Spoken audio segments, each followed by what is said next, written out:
My name is Caitlin Cook. My 30th year was marked by the salty taste of red dirt at Fort Moore. 10 weeks of pure hell. Burning lungs in the gas chamber.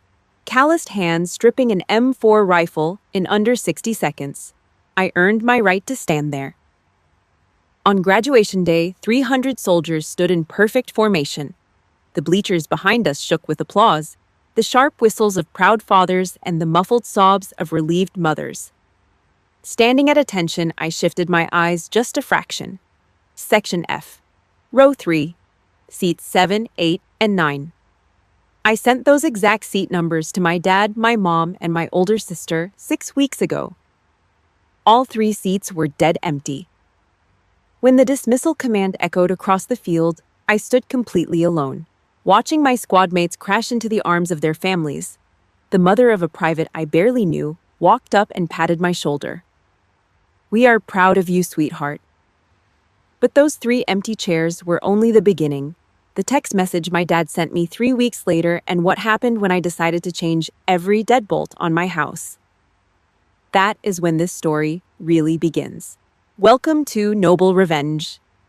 This is where we share stories of family betrayal, silent strength, and the exact moment a person finally dares to say, enough. If this story resonates with you, drop a comment below, and do not forget to subscribe. Sergeant Reeves didn't ask if I was okay. He just grabbed the shoulder of my dress greens and physically shoved me toward Private Lewis's people. "Eat!" Reeves barked. Mrs. Lewis, a wide woman smelling of cheap vanilla perfume and nervous sweat, shoved a paper plate at my chest. Fried chicken. Potato salad pooling in the corner. I took a bite of the drumstick. The breading was thick and greasy, the meat inside bone-dry and tasting like dust. I chewed, swallowing over a throat that felt like it had swallowed broken glass. The South Georgia heat baked the asphalt parade field, pushing a suffocating wave of humidity straight into my lungs. But I wasn't looking at the chicken. I wasn't looking at Mrs. Lewis. My eyes locked onto Section F. A base worker in a neon yellow safety vest was moving down row 3. He grabbed seat 7, clack, folded it flat, tossed it in the back of a rusted utility cart. Seat 8, clack, tossed. Seat 9, clack, 3 plastic chairs, stacked, gone, erased. I muttered a flat thank you to Mrs. Lewis, dumped the half-eaten chicken in a trash barrel, and walked away. I didn't stop until I was behind the empty bleachers. Just me, the smell of hot metal, and the heavy shade. I pulled my phone from my pocket. You want to know exactly how much you matter to your blood? Check your call log. 10 weeks of basic training. We got exactly 15 minutes on Sundays to use our phones. 15 minutes to hear a voice from home before going back to the grind. I scrolled down. The numbers stared back cold and hard. Week 2, 82 seconds. Week 4, 74 seconds. Week 7, 41 seconds. My father, Ray Cook, had hung up at the 41-second mark because the football game was on, and he needed to go check the oil in his F-150. Diane, my mother, hijacked my Week 8 call at the 60-second mark to complain about catering costs. A 90-second rule. That was the maximum threshold my family could tolerate pretending to care about me. The family switchboard wasn't just busy. The lines had been permanently cut years ago. I was just the idiot still dropping coins into the slot. I opened the group chat. Cook crew. One new photo, sent by Diane at 2:14 p.m. My jaw tightened. 2:14 p.m. That was the exact minute the base commander was standing in front of my platoon reading the oath. The exact minute I officially earned the title of a U.S. Army soldier. While my squad mates had bullets flying over their heads in the combat crawl ready to take a hit for me, my blood relatives were 2 states away. I tapped the photo. It expanded, flooding the screen with bright, sickening light. Diane was standing in front of a full-length mirror inside a bridal boutique up in Edwardsville. She was wearing a tacky, oversized fascinator hat, smiling wide. Behind her, sitting on a plush velvet sofa, was Megan, my older sister, the golden child, sipping from a plastic champagne flute. I zoomed in on Diane's face. Hanging right off the brim of that stupid hat, brushing against my mother's cheek, was a neon yellow cardboard tag, a clearance price tag. They didn't miss my graduation because someone was in the ER. They didn't miss it because Ray's truck broke down. They skipped driving down to see me survive the gas chamber so they could go scout a $300 a plate wedding venue for a marriage that wasn't even happening for another 8 months. A gray text bubble popped up at the bottom of the screen. Diane. Sorry, sweetie. Dad is helping Megan pay the venue deposit. We'll celebrate later. You understand, right? You understand, right? 4 words. A loaded gun pointed straight at my head. It was Diane's classic psychological straitjacket. If I got mad, I was the bitter, jealous younger sister. If I demanded an explanation, I was ruining Megan's special season. I was supposed to just not eat the scraps thrown my way and be the good little ATM machine they raised me to be. I didn't cry. My tear ducts felt like they'd been cauterized shut. My hand shook. Just once. A slight tremor in the knuckles. I clamped my jaw down hard enough to make my molars ache. I pressed the side button. The screen went black, cutting off Diane's smiling face. I shoved the phone hard into the left breast pocket of my dress uniform, the rigid plastic pressing right against my ribs. I looked down. The heavy green fabric was slightly bunched from the phone. I raised my calloused right hand, pressed it flat against the fabric, and swiped down, hard, smoothing out the wrinkles, ironing out the mess. You understand, right? Oh, I understood. I finally understood exactly how this game was played. The words, "You understand, right?" did not start with that text message on my graduation day. They were written into the ledger of my life before I was old enough to drive. In the Cook household, love was not something you felt. It was a line item on a balance sheet managed by my father, Ray Cook. Ray was a licensed plumber pulling in $62,000 a year. He spent his days fixing pipes for wealthy residents and his evenings making sure every cent he earned stayed under his thumb. He drove a brand new midnight black Ford F-150 with a roaring engine. The truck was immaculate. Not a speck of dust on the dashboard, not a tool out of place. My mother, Diane, had packed her voice into a box and hidden it away. She never argued. When Ray stood at the kitchen counter, pencil behind his ear, redlining the family budget, she washed the dishes with her back turned, nodding to his calculations. Ray ran our family like a military supply depot, and I was the surplus item he wanted to offload. The contrast between the golden child and the scapegoat was measured in dollar signs and grease stains. When Megan turned 16, Ray handed her an envelope containing $2,000 in cash for a down payment on a shiny sedan. She needed it, he said, for her social life. When I turned 16, Ray tossed a gray city bus pass onto the laminate table and walked out. I spent my high school years sitting on cracked vinyl seats, breathing in diesel fumes. Megan drove past me in the school parking lot, splashing puddle water onto my worn hand-me-down jeans. The fabric of my clothes always scratched my skin. Everything I wore had once belonged to Megan. Her faded sweaters, her discarded coats. When Megan decided to move into an apartment, Ray paid her security deposit and bought her a living room set from the furniture warehouse. When I told Ray I was enlisting in the United States Army, he did not look up from his meatloaf. He wiped his mouth with a paper napkin and shrugged his heavy shoulders. "You are smart," he muttered, his voice flat. "You can figure it out yourself." So I did. I went to the recruitment office alone. I learned to survive on cold field rations, to sleep on the hard dirt, and to move through the dark with 30 pounds of steel on my back. I thought that by leaving, I had broken the contract. I thought the Army uniform would protect me from the family ledger. I was wrong. The parasitic line remained open. It just went digital. After I completed my first year of active duty, the automatic supply line was established. Ray called me on a Tuesday evening, his voice dripping with synthetic urgency. He claimed his plumbing van needed a new transmission. He asked for $400 a month. A temporary loan to keep the business afloat, he said. Because I still carried the heavy sickness of the savior complex, I said yes. I opened my banking application and set up an automatic monthly draft. $400. Every single month.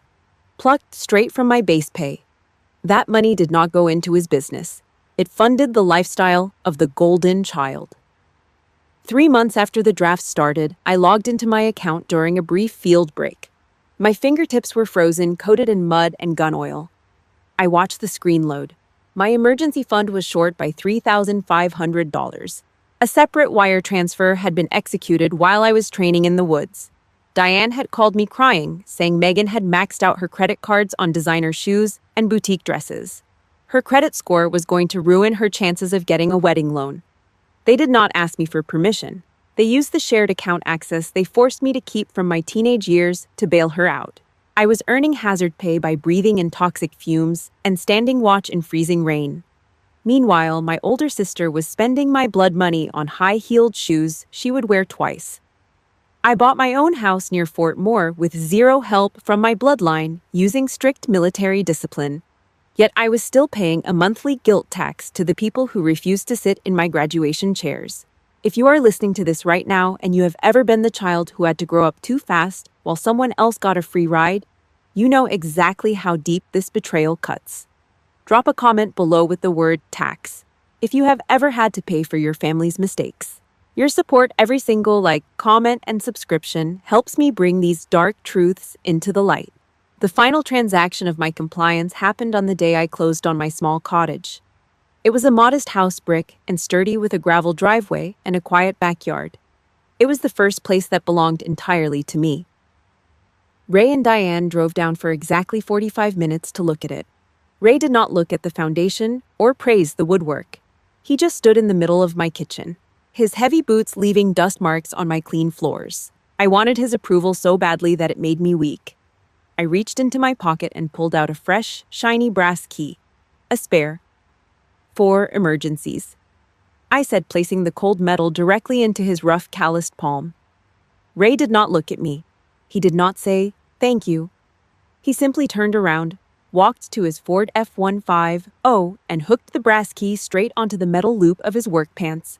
The sharp clink of the metal echoed in the quiet afternoon. It was the sound of a lock clicking shut on my own cage. The brass key did its job. It didn't look for an emergency. It just let the parasite straight through my front door. Jake and I pulled into the gravel driveway at 6:15. The sun was going down, casting long shadows across the yard. I hit the button on the garage door opener. The heavy motorized tracks groaned slowly, lifting the metal door. My headlights swept across the concrete floor. My foot hit the brake before the car even stopped rolling. "What the hell is that?" Jake muttered, his hand freezing on the gear shift. The air rolling out of the garage didn't smell like home anymore. It smelled like stale engine oil, rust, and damp wood. Right in the dead center of my clean floor, the space where Jake usually parked, sat a massive steel toolbox. It was covered in grease smudges, dripping dark fluid onto the pristine concrete I had scrubbed just last weekend. I opened the truck door. The hinge gave a sharp click. I stepped out, my boots crunching on the loose gravel before hitting the flat concrete. White drywall dust coated the tips of my dark boots instantly. I looked up at the wall. 3 saltwater fishing rods were bolted directly into the fresh drywall. The anchors had been hammered and carelessly cracking the paint, leaving ugly white gashes across the gray surface. In the far corner, tucked next to my water heater, a dented mini fridge was crammed into the outlet. Its compressor kicked on with a loud rhythmic rattle, vibrating against the wall like an angry cicada. Ray hadn't just used the key. He had colonized the space. He treated my home like a free storage locker, a private workshop he could invade whenever he pleased, because he believed my boundaries didn't exist. It was the ultimate expression of boomer entitlement. To him, my house wasn't my property. It was just an extension of his kingdom. I stood completely still, my spine straight, my arms hanging loose at my sides. My breath came slow and even. Jake stepped up beside me, his large frame tense, scanning the damage. He didn't say anything. He knew better than to interrupt my assessment. I pulled out my phone and dialed Ray's number. The line rang 3 times. Instantly, a wall of noise blasted through the speaker. It was the roaring crowd of a football game mixed with the clinking of beer bottles. "Yeah!" Ray shouted over the noise. His voice was thick with lager. "Ray," I said. My voice was a flat line. "Why is your toolbox in my garage?" A heavy pause came over the line. I could hear him take a slow sip. He didn't sound surprised. He sounded bored. "The house is empty half the day anyway." "Caitlin," he barked, his tone dismissive. "I needed a place to keep my heavy gear while I'm working the north side of town. I only drilled a few anchors into the wall for the rods. It's no big deal. Calm down." You used the emergency key to move your shop into my house without asking, I said. Listen, girl, I don't have time for this drama right now. Ray snapped, his voice rising with that aggressive edge he used to shut Diane down for 30 years. The game is on. We'll talk about it this weekend. Don't make a federal case out of a couple of fishing poles. Click. The line went dead. He didn't wait for a response. He just tossed the phone down, completely certain his authority as a father was enough to wipe away the violation. I didn't yell. I didn't throw the phone. I just turned it around, opened the camera application, and set the flash to automatic. For the next 45 minutes, I moved through that garage like an investigator documenting a crime scene. I didn't skip a single detail. I took close-up photos of the cracked drywall. I captured the serial number on the red toolbox. I photographed the grease stains spreading across the concrete. I took a steady video of the mini fridge shaking against the wall, capturing the loud hum of the compressor. Jake watched from the doorway, his arms crossed over his chest, his head nodding slowly. He understood the routine. In the military, you don't fight with words. You fight with undeniable documentation. When the photos were done, I opened the notes application. I created a new file titled Garage Inventory, Ray Cook Infraction. I logged the exact timestamp of the call, the list of unauthorized property, and the estimated cost to repair the damaged drywall. When the ledger was complete, I walked into the quiet kitchen. The house was silent, save for the faint rattle of Ray's fridge coming through the floorboards. I sat at the counter, the cool marble pressing against my forearms. I opened my mobile banking application. I bypassed the main balance screen and tapped straight into the settings menu. I scrolled past the bills until I found the section labeled Recurring Auto Drafts. There it was. Ray Cook, $400 US. I stared at the text. $400. The monthly tribute I had been paying to buy a piece that never existed. The money that had traveled from my base pay straight into the pockets of the people who left my graduation chairs empty. My thumb hovered over the screen. It stopped exactly half an inch above the red button labeled Cancel Draft. The air in the kitchen felt heavy. For a split second, Diane's voice echoed in my head. You understand, right? I let out a slow, deep breath, forcing the hot air out of my lungs. My thumb came down. Hard. The screen blinked.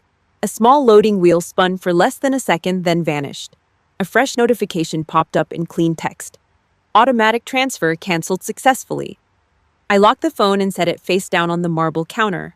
The line had been cut. The supply depot was officially closed. The free party was over. It took them exactly 11 days to realize the tap had run dry. For 11 days, the silence from the Cook household was absolute. Ray didn't notice the missing $400 because he only checked his commercial account when he needed to buy tires for his truck. He lived in a state of financial arrogance, fully believing my military pay would always arrive like the morning mail. On the 11th day, the scout was sent in. I was sitting at the oak kitchen table. The phone began to vibrate violently against the bare wood, a harsh, mechanical rattle. The caller ID flashed one word, Mom. Beside the phone, my coffee grew cold, smelling bitter. I didn't pick up on the first ring. I let the vibration shake the table until the last second, then I slid my thumb across the glass. I didn't say hello. Caitlin. Diane's voice came through wet with the practiced tears of a woman who used weakness as a weapon. Your father looked at the bank statement this morning. The monthly transfer didn't go through. There must be a computer mistake. I picked up my fork, jabbing the silver prongs into the cold yolk of my fried egg. It wasn't a mistake, Diane, I said, my voice dropping into the flat tone I used for tactical checklists. I canceled the draft. A ragged intake of breath cut the line. The fake tears vanished, replaced by the sharp steel of maternal manipulation. How could you do that? She whispered, her voice dripping with self-righteous preaching. Family always helps each other, Caitlin. We sacrificed everything to raise you, and now you're cutting off your own father. I kept my back perfectly straight against the chair. My shoulder blades locked. I didn't raise my voice to match her manufactured guilt. Tell me, Diane, I said. What exactly have you ever done for me that you didn't do for Megan? The question hung in the air like a smoke grenade. The absence of sound was deafening. No excuses, just a heavy, defeated sigh that sounded like a tire losing air. Then came the sharp click of the line disconnecting. 3 weeks passed. Total radio silence. The family switchboard had shut down. No texts, no voicemails. They were rebuilding their strategy. Then came the morning of the second assault. It was a Saturday. I was sitting at the kitchen counter with Jake, the smell of fresh coffee filling the room. The phone on the marble counter buzzed once. I picked it up. A text message from Ray. No greeting, no mention of the canceled $400. It was a straight command typed with brutal efficiency. I need $8,000 for your sister's wedding venue. Due Friday. Wire the money. Before I could process his arrogance, a notification badge popped up. Instagram. I tapped the icon. Megan's face flooded the screen in a video posted 3 minutes prior. She was standing in a bridal salon, twirling around in expensive white silk. She was laughing, a glass of champagne held high. The caption read, "Found the one over budget at $4,200. But a queen deserves the best for her special season." I looked at the video, then back to Ray's text. I need $8,000.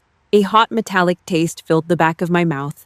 My father couldn't find the gas money to drive 2 hours to see his daughter graduate from basic training.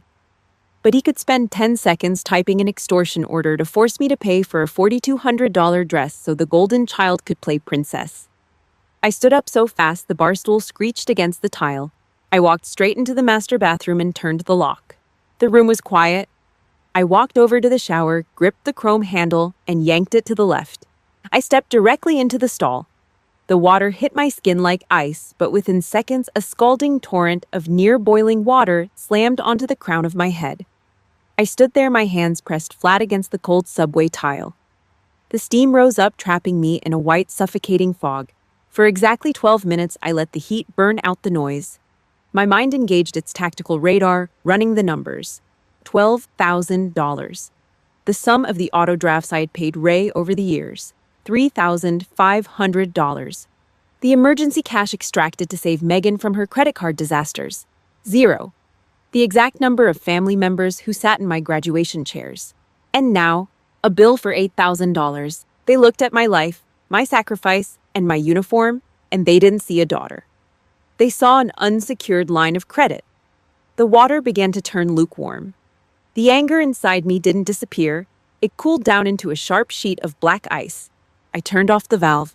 The silence was absolute. I stepped out. I didn't use a towel. I left my dark hair dripping wet, cold water soaking into the collar of my t-shirt. I walked back into the kitchen. I picked up my phone from the counter. I opened Venmo. The blue screen illuminated my face. I typed in his name, Ray Cook. His profile picture appeared instantly, a photo of him standing in front of his black Ford F-15, his arms crossed. I tapped the pay button. The cursor blinked. I typed the number 8, then 3 zeros, 8,000.00. The exact tribute the king demanded. I stared at the number for 3 seconds. My thumb hovered over the blue confirmation bar. The house was dead quiet. Then a cold smirk crept onto the corner of my mouth. I pressed the backspace key. Delete, delete, delete. Only a single digit remained on the screen. 8.00. $8. I moved my thumb to the memo line. The keyboard clicked softly as I typed 4 simple words, "Wish you the best." I tapped the pay button at the bottom of the screen. The application processed the request, a blue ring spinning. Then a sharp, clean notification popped up. You paid Ray Cook $8. I set the phone face down on the marble counter. The bullet had left the sniper barrel. 47 minutes. That was the time it took for the $8 shockwave to hit the Cook family headquarters. My phone started buzzing like a trapped hornet on the kitchen counter. It did not stop. It was a rhythmic, frantic thrumming that shook the marble. 11 missed calls, 6 text messages, each one an attempt to breach the perimeter I had just established. I picked up the phone. Uncle Frank, a man who hadn't spoken to me since I enlisted, had fired the first shot. You should be ashamed of yourself. He typed the words lacking any punctuation. Then came Aunt Gloria, her thumb heavy on the keypad. You are heartless. We thought you were the good one. Shame on you for treating your father like a stranger. They were the flying monkeys, the secondary shock troops of any narcissistic family. They didn't care about the facts. They didn't care that Ray had tried to extort $8,000 from me while I was on active duty. They only cared that the system was broken, that the ATM machine had stopped spitting out cash, and that I had embarrassed them by daring to say no. Then a notification from the group chat popped up. Frank again. Ray still has the key to your house. He's going over there right now to have a real talk with you. Just open the door and be a daughter for once. My breath hitched not in fear, but in cold, predatory focus. I looked at Jake. He was standing by the back door, his hand resting on the frame. I didn't need to say a word. I just tapped the phone screen to show him Frank's text. Jake's face hardened. He didn't blink. He just turned, walked into the utility closet, and dragged out his heavy-duty metal tool bag. The clatter of steel hitting the floor was the only sound in the house. For the next hour, we didn't speak. We worked like a pit crew at a racetrack. I stood by the door while Jake swapped out every single deadbolt in the house. We ripped out the old brass cylinders and hammered in industrial-grade stainless steel locks. I punched the keypad code for the garage 3 times until I cleared the old memory and set a complex 6-digit override. We were not just securing a house, we were fortifying a bunker. When the last screw was tightened, Jake wiped his forehead with the back of his hand, leaving a smear of metallic dust on his skin. "Garage check?" he asked, his voice low. I nodded. We headed into the dim, cool air of the garage. It was silent save for the hum of the mini-fridge that still rattled against the wall. I walked over to Ray's massive red steel toolbox. I kicked the base, feeling its dead weight. Jake knelt down, his tactical flashlight cutting a sharp beam through the shadows under the chest. He ran his hand along the bottom edge, feeling for the seam. He stopped, his fingers snagging on a small magnetic hidden latch. With a sharp pull, he pried open a secret compartment taped to the underside. He didn't say a word. He just stood up and held out his palm. Lying there, glinting in the pale light of the garage, was a brass key. A perfect factory-cut copy of my front door key. Ray hadn't just used the spare I gave him. He had been planning to come and go as he pleased for months. He had kept his own copy, his own secret method of entry, waiting for the day he needed to exert his power without my permission. I felt a wave of nausea hit me, but I forced it down. It was replaced by a sharp, icy clarity. This wasn't family. This was a home invasion waiting to happen. That night, after the locks were changed and the toolbox was dragged out to the curb for the trash collectors to haul away, I sat in the dark of the living room, staring at the glow of my laptop. I wasn't done. I needed to know just how deep the rot went. I opened the family group chat history, scrolling back 4 months to the deep winter archives. I found a thread where Megan had been complaining about the cost of the bridal caterer. Megan. If she's really going to basic training, who is going to cover the deposit? It's not fair that I have to pay for my own dream day. The message had been sent at 11:47 p.m. Ray's reply followed 2 minutes later. Ray. Don't worry about it. She's already been earmarked. She's been the backup plan for this family since she was 16. She'll come through when it's time. Backup plan. The words sat on the screen, heavy and radioactive. I wasn't a daughter to them. I was a contingency fund. A line of credit held in reserve, waiting to be liquidated whenever Megan needed a new pair of shoes or a larger venue. They had been counting on my exploitation since I was a teenager. I picked up the phone. My fingers were steady, cold as stone. I didn't send a message. I didn't call. I just looked at the contact card for Ray Cook. I stood up and grabbed my car keys. I walked out to the truck, opened the door, and slid into the driver's seat. Jake climbed in beside me, his presence a silent wall of support. I put the truck in gear and stared at the dark road ahead. The dashboard lights cast a harsh green glow over my hands as I gripped the leather of the steering wheel. I tightened my hold until my knuckles turned white. I wasn't a backup plan. And starting tomorrow, Ray Cook was going to learn exactly what happens when the backup plan decides to burn the whole system down. The textbook definition of an extinction burst is simple. When a tyrant realizes their control has been stripped away, they do not quietly retreat. They escalate. They throw a violent tantrum in a desperate bid to force the system back into compliance. Ray Cook's explosion arrived on the 5th day of my 7-day ultimatum. I was sitting at the kitchen island. On the counter, my laptop streamed a live feed from the security camera mounted under the garage eave. The heavy Ford F-150 tore into the gravel driveway. The tires threw loose stones against the wood siding with sharp cracks. Ray slammed the truck door shut. He marched straight to the garage keypad, his heavy work boots stamping deep impressions into the damp earth. His grease-stained thumb hammered the buttons. Bip, bip, bip, bip. A sharp error tone echoed through the feed. The small LED light blinked a steady red. Ray froze. He stared at the plastic box. He punched the keys again faster, his knuckles turning white as he slammed his hand against the wall. Red light. Another error tone.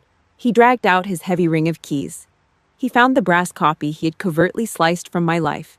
He jammed it into the deadbolt, twisting his wrist with the force he used to break rusted pipes. The key didn't turn. Jake had packed the new stainless steel cylinder with precision. The mechanism remained locked tight. Ray stepped back. His face was distorted, an angry crimson spreading up from his neck. He raised his heavy leather boot and kicked the bottom panel of the metal rolling door. Thud. The aluminum buckled under the impact. He kicked it again. Thud. The metal rattled violently in its tracks, leaving an ugly dented crescent shape in the paint. I sat perfectly still in the kitchen, my back straight. I moved my finger to the mouse and selected Save Video Clip to Cloud Backup. The recording was stored under a new file name, Property Damage. Ray Cook. I had my documentation. His authority was dead, and he was kicking the corpse. The psychological warfare shifted on the 6th day. They sent the diplomat. I was standing near the secure perimeter gate at Fort Moore. The noon sun was brutal, baking the asphalt until the air shimmered with heat waves. A rusted sedan pulled into the visitor lot. Diane stepped out. She walked toward the chain-link fence, her head bowed in a performance of total exhaustion. Her eyes were red mascara smeared to ensure I could see her suffering. She stopped 3 feet from me, the scent of her cheap floral perfume clashing with the sharp smell of diesel fuel. "Caitlin," she whimpered, gripping the metal fence wire. "Look what you are doing. Your father hasn't slept in 2 days. If you don't just wire the money for Megan's venue, he is going to lose his mind completely. Family is supposed to prevent this kind of pain. Please just give him the $8,000. I stood perfectly still, my arms straight down at my sides. I looked through her, fixing on a point over her shoulder. "You didn't drive 2 hours down the interstate to see me graduate from basic training, Diane," I said, my voice cutting through her tears. "But you drove 2 hours today to act as an extortion collector. The answer is no. Tell him to have his tools out of my house by noon tomorrow."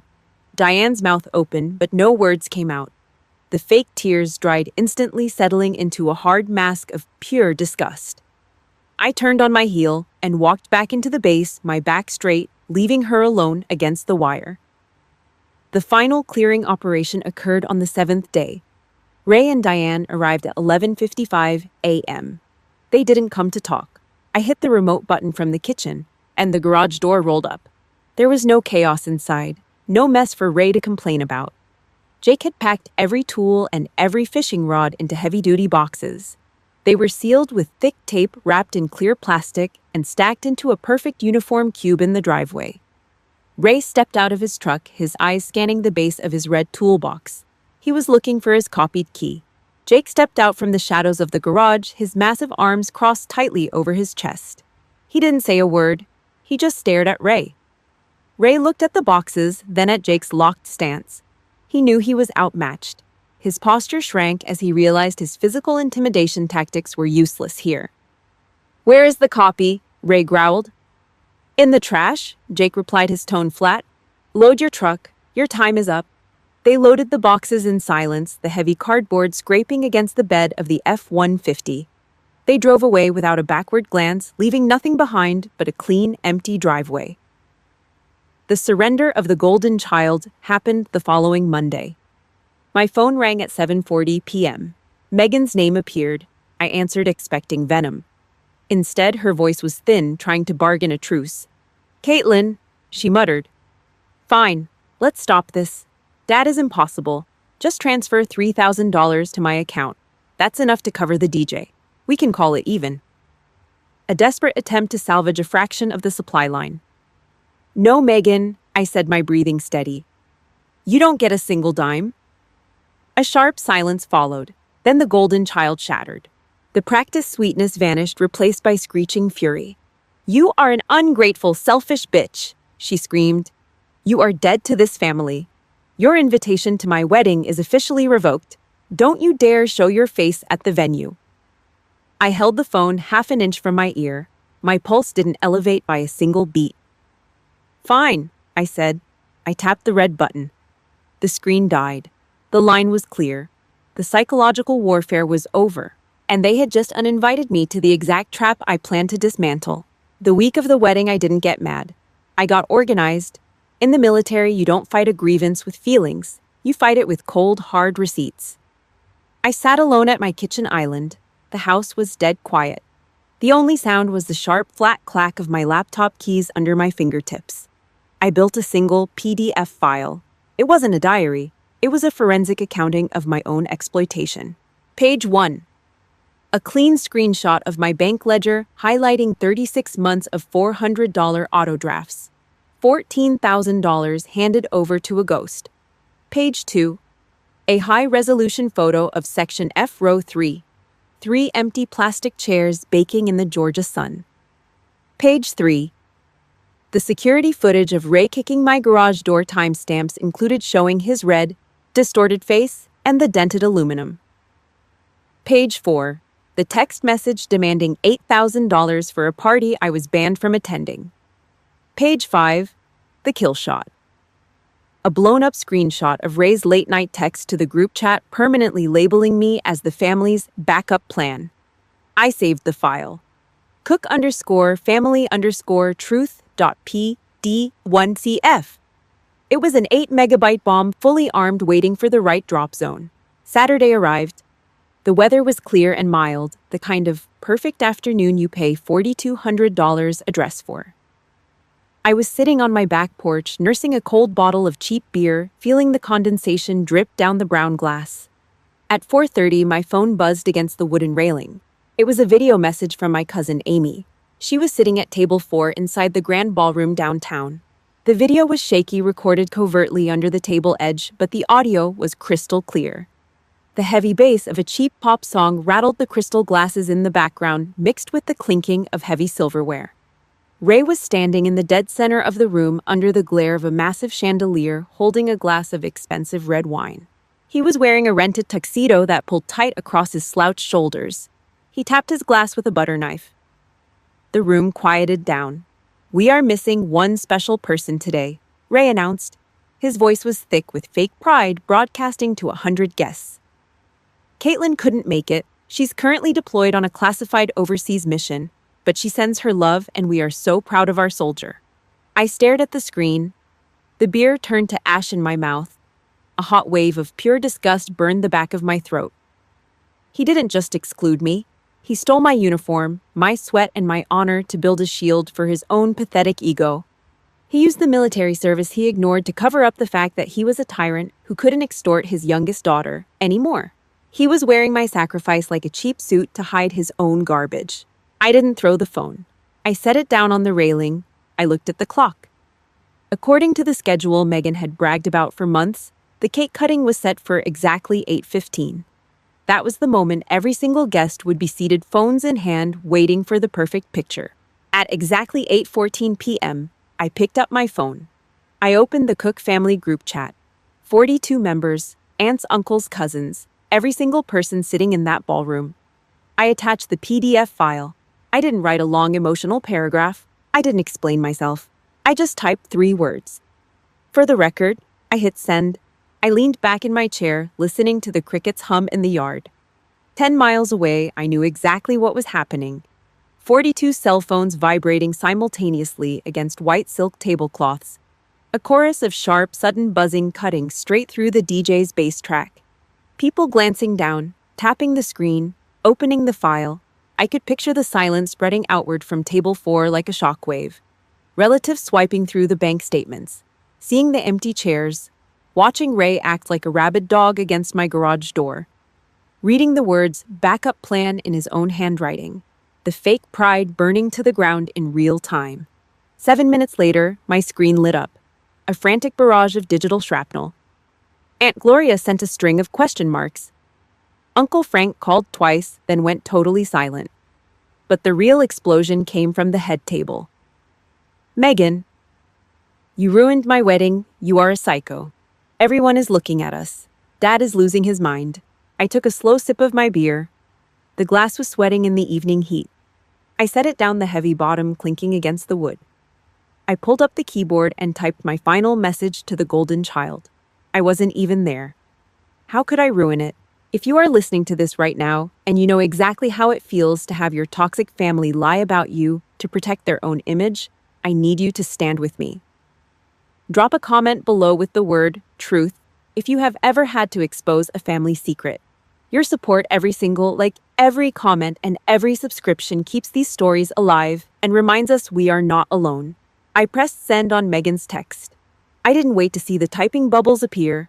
I didn't care about the screams echoing in that ballroom or the chaos erupting at the head table. I held down the power button on the side of my phone. The screen prompted me to confirm. I swiped right. The glass went black, cutting off the Cook family completely. I sat in the dark, breathing in the quiet night air, leaving them to choke on the burning wreckage of their own lives. The call came in at 9:14 on Sunday morning. The caller ID displayed a local number. The voice on the other end belonged to a desk sergeant at the Collinsville Police Department. He informed me that a formal complaint had been filed. A man named Ray Cook claimed I had stolen his commercial property and locked him out of his workspace. The sergeant asked if I was at my residence. I told him I would be there in 20 minutes. I did not panic. Civilians panic when the police call. They sweat, they speed, they invent excuses before they even put the car in gear. I just picked up my keys off the counter. Jake sat in the passenger seat. We didn't speak. I kept both hands on the steering wheel, locked at the 10 and 2 positions. My posture was perfectly straight. The speed limit was 65. I drove exactly 65. I wasn't a frightened daughter rushing home to face her father. I was a soldier returning to base to deliver a tactical report. We pulled into the neighborhood. The strobe of red and blue emergency lights bounced off the aluminum siding of my house. A patrol cruiser sat idling at the end of my driveway. The heavy exhaust plumed in the cool air. 2 officers stood on my front porch. One was a broad-shouldered man with a shaved head. His name tag read Davis. The other was a younger officer named Chen, his hand resting near his heavy-duty belt. I parked the truck. I stepped out, my boots crunching loud on the gravel. "Caitlin Cook," Officer Davis asked. His tone was firm. "Yes, sir," I replied. My voice was flat. I unlocked the front door and pushed it open. "Come inside." I didn't offer apologies. I walked straight to the kitchen island. Jake stood near the hallway, his arms crossed, a silent wall of backup. The officers stepped into the kitchen, their boots thudding against the hardwood. I reached into the bottom drawer and pulled out a thick manila folder. The paper felt rough against my fingertips. I dropped it flat on the marble counter. "Mr. Cook stated you confiscated his tools and changed the locks to his property," Officer Davis said, pulling a notepad from his pocket. "He claims he has a legal right to the premises." I opened the folder. "Item 1. I said, sliding a crisp sheet of paper across the marble. "The deed to this house. My name is the only one on the title." Officer Davis looked at the paper. He didn't write anything down. "Item 2. I said, sliding a printed screenshot across the counter. "A 7-day notice of eviction for unauthorized property. The deadline expired yesterday." Officer Chen leaned in, inspecting the document. "Item 3. I continued. I pulled my phone from my pocket, unlocked it, and hit play on a saved video file. I turned the screen toward the officers. The sharp thud of Ray's boot kicking my garage door echoed in the quiet kitchen. Security footage of Ray Cook attempting to break into my home, causing property damage. I set the phone down. I looked Officer Davis directly in the eye. His tools are currently sitting in cardboard boxes at the local landfill. I said, my breathing slow and even. "This is not a theft. This is a homeowner removing abandoned trash left by a trespasser." Davis picked up the deed. He looked at the eviction notice. The tension in his shoulders dropped. He let out a tired sigh and clicked his pen shut. "This is a civil matter," Davis muttered, glancing at Chen. "He lied to dispatch. Before Chen could respond, an engine roared down the street. Tires screeched against the asphalt. A car door slammed so hard it rattled my front windows. Frantic footsteps pounded up the wooden porch stairs. Ray burst through the open front door. His face was a dark shade of purple. He was sweating heavily, his chest heaving with ragged, uneven breaths. He ignored the police officers completely and locked his wild eyes on me. "You little bitch!" Ray screamed, spittle flying from his lips. He threw his calloused hands in the air, playing his final card, the victim.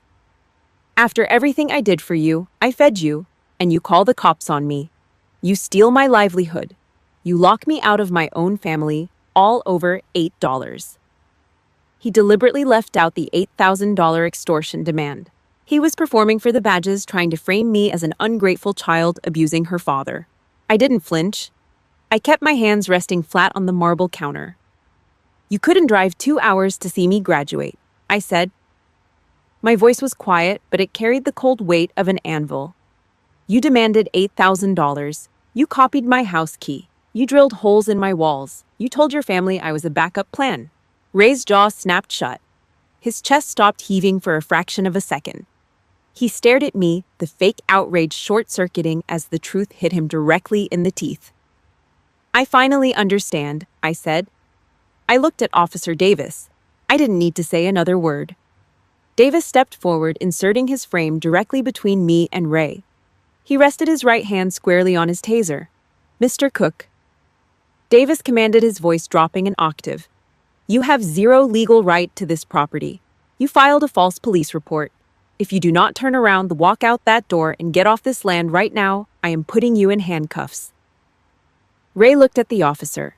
He looked at the heavy duty belt. Then he looked at me. The fire in his eyes died. The tyrant vanished. What was left was an old, miserable man standing in a kitchen he didn't own. His shoulders slumped. He didn't say another word. He turned around, his boots dragging across the floor, shuffling toward the door like a defeated prisoner. The officers followed him out. The front door clicked shut. The red and blue lights faded from the garage wall.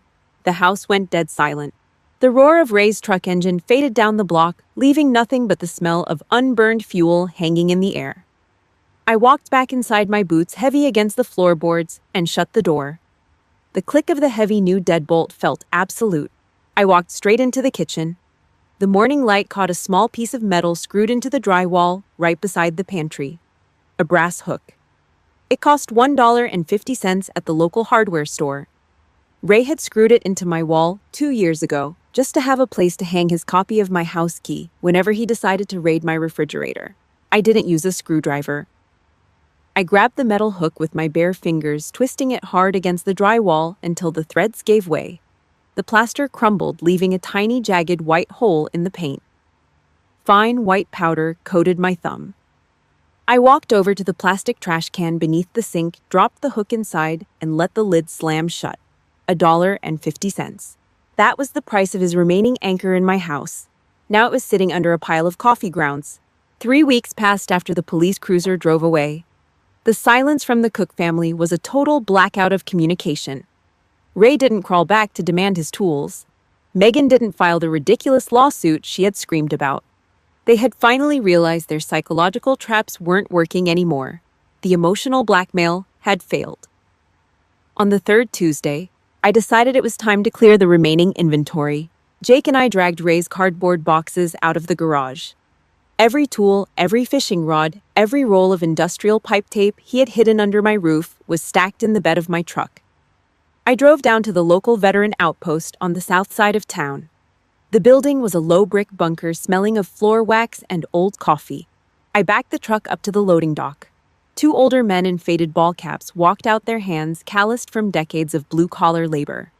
They looked at the heavy boxes, then at the red steel toolbox. "You donating all of this?" the older one asked, his voice gravelly. "All of it," I said. "Use it for the vocational training program. It's surplus gear." We unloaded the truck in less than 10 minutes. I didn't feel a pang of regret. I didn't feel like I was throwing away family memories. I was clearing a trench. When the last box left the truck, I swept the plastic liner clean, removing every trace of his grease. My perimeter was clean. When I returned home, an envelope was sitting in my mailbox. No postage stamp. Someone had dropped it off by hand.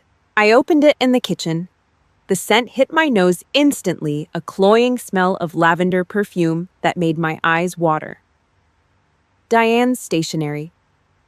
The paper was a soft pink hue covered in her looping cursive handwriting. Caitlin, the letter read, "My heart is broken. Every family goes through rough patches, but turning your back on your father after everything he sacrificed is a sin. He's a good man just stressed about your sister's special season. We are your blood. You cannot erase us over a little money. It is tearing me apart." I read the lines twice. The classic script of an enabler mother. No apology for the $8,000 extortion. No mention of the empty chairs at my basic training graduation.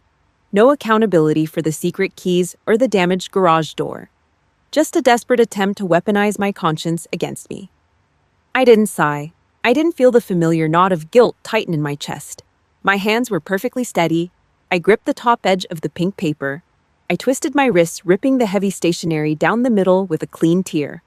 I stacked the two halves together and ripped them again, reducing her lavender-scented morality lecture into 4 neat squares of trash. I walked back to the kitchen bin. I tossed the pieces inside. They settled right next to the rusted brass hook. Later that evening, my phone vibrated once on the counter. A text from my cousin Amy, the only person who still sent me updates. Thought you should know, the text read. Megan's wedding happened yesterday. Ray found money from a local union loan to cover the venue, so the show went on. But it wasn't the party they wanted. Everyone was talking about that PDF you sent. The whole reception hall was whispering. Ray looked terrible. After the cake cutting, he sat alone at table 4 for 20 minutes staring down at his phone. He looked small, Caitlin, old and completely defeated. I stared at the black text on the screen for a long moment. I tried to find a spark of joy inside myself. I tried to feel the hot rush of a vindictive victory. But there was nothing. No laughter, no smirk, no petty satisfaction. All I felt was a vast, cool pocket of air in my chest. Peace. They had spent 18 years trying to convince me that I was nothing without their approval, that my only value was what they could extract from my pay stub. They used the police, the family network, and their own tears to try and force me back into my cage.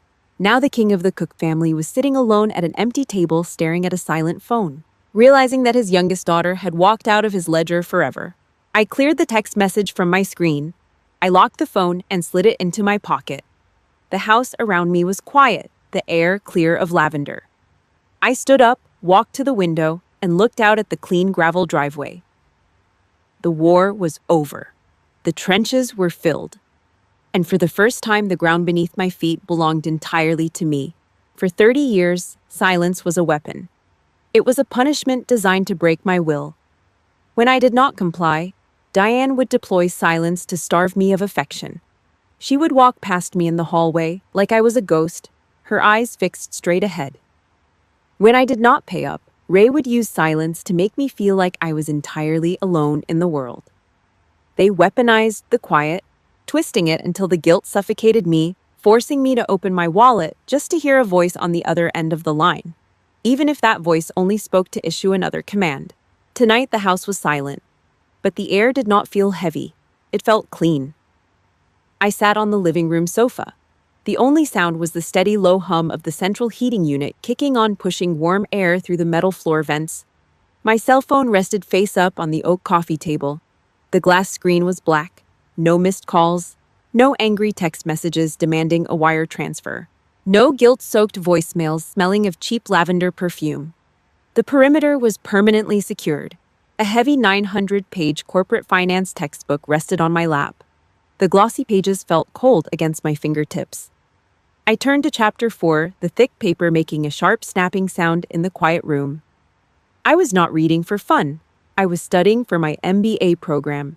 For 3 years, my hazard pay went straight into Ray Cook's commercial checking account. Money earned by breathing in thick, choking desert dust.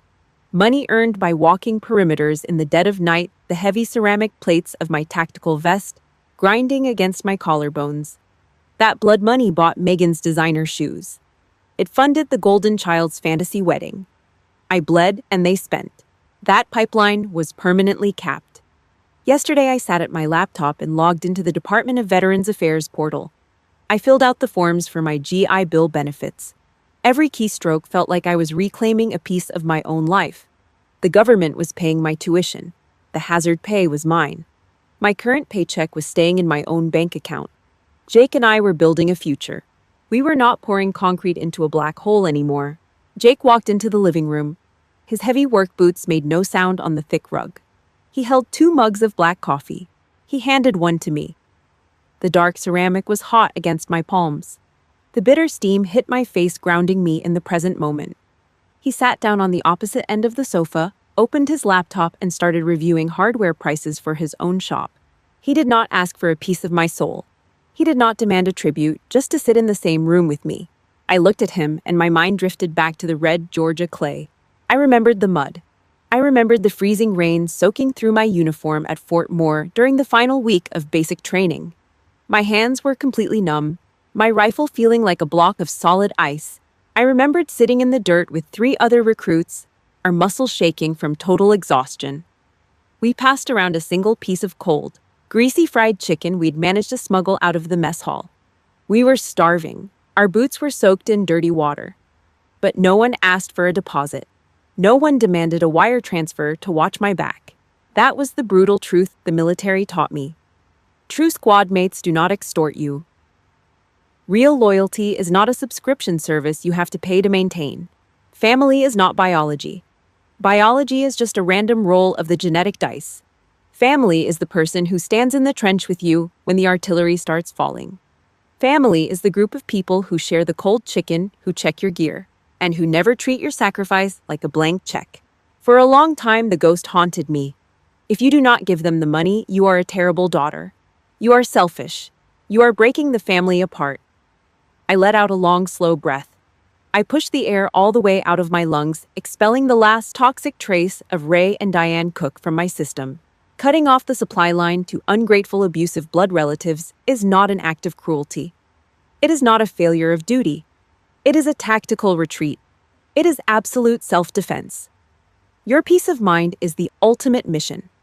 It always overrides the financial comfort of the parasite feeding on your back. There is no honor in setting yourself on fire just to keep your abusers warm. The cycle of the Cook family was broken.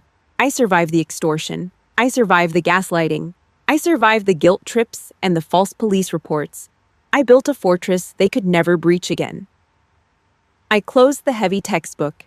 The thick cover slammed shut with a definitive hollow thud. I picked up my coffee mug, taking a slow sip of the dark liquid. My spine was straight. My mind was clear. Welcome to the safe zone. If this story resonated with you, do not let it end here. Someone out there is still trapped in the guilt. Someone is still paying a debt they do not owe. Please share this with the person who needs to hear it. Subscribe to the channel, leave a comment to let me know you are standing your ground, and I will see you in the next video.